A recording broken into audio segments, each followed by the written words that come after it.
Sir ನೀವು ವಿಚೆಂಟ್ ಮಾಡಲ್ಲ ಅಂತಿದ್ದೀರಾ, ಆದ್ರೆ ಬಿಜೆಪಿ ಕಡೆಯಿಂದ ಮಾಜಿ ಆರೋಗ್ಯ ಸಚಿವರ ಕಡೆಯಿಂದ ಬಂದಂತ ಸ್ಟೇಟ್ಮೆಂಟ್ಗಳನ್ನು ನೀವು ಗಮನಿಸಿದ್ರ ಅನ್ಸುತ್ತೆ.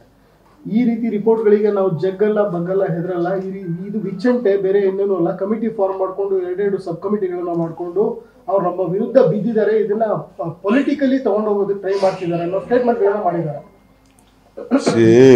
ನಮ್ ಕಡೆ ಏನ್ ಹೇಳ್ತಾರೆ, ಹಿಂದೇನು ಕುಮಾರಸ್ವಾಮಿ ಯಾವ ಹೇಳಿದ್ರು, ಕುಂಬಳಕಾಯಿ ಕಳ್ಳ ಅಂತ ಹೆಗ್ಲು ಮುಟ್ಟು ನೋಡ್ಕೊಳ್ಳಿ ಅಂತ ಅವ್ರೇನೋ ಹೇಳಿದ್ರು ನನಗೆ. ಅವ್ರು ಹೇಳಿದ್ದು ಇನ್ನ ನನ್ನ ತಲೆ ಇದೆ. ಹಂಗೆ ಅವ್ರು ಯಾಕೆ ಗಾಬರಿ ಆಗಿದ್ದಾರೆ?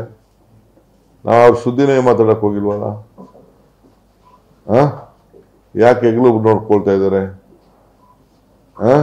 ನಾವಿನ್ನ ಯಾರ ಸುದ್ದಿಗೂ ಹೋಗಿಲ್ಲ. ನಾನು ಸುಮ್ಮನೆ ಹಿಂಗೆ ಹೇಳಿದ್ದೀನಿ ಅಷ್ಟೇ. ಇಲ್ಲಿ ಬಂದಿದ್ದ ರಿಪೋರ್ಟ್ ಬಂದಿದ್ದ ಹೇಳಿದ್ದೀನಿ, ಬೇಕಾದ್ರೆ ರಿಪೋರ್ಟ್ನ ಓದ್ತೀನಿ.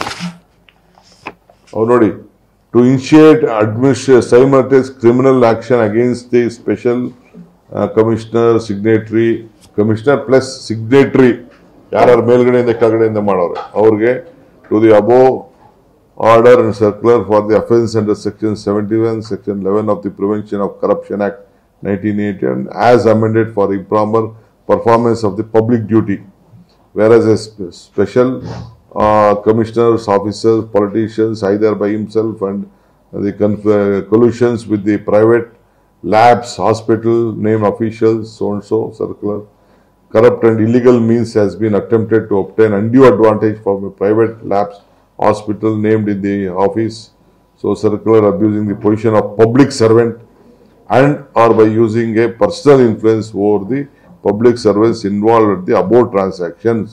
ಅಂತೇಳಿ ಕೆಲವೆಲ್ಲ ಬರೆದಿದ್ದಾರೆ. ಅವ್ರ ರಿಪೋರ್ಟ್, ಯಾರು ಪುನಃ ಸಾಹೇಬ್ರ ರಿಪೋರ್ಟ್. ಸರ್, ಇದನ್ನ ವಿಧಾನಸಭೆಯಲ್ಲಿ ಮಧ್ಯಂತರ ವರದಿ ಮಂಡನೆ ಮಾಡಕ್ಕೆ ಅವಕಾಶ ಇದೆ, ಮಾಡ್ತೀರಾ? Will come back to you, will examine to.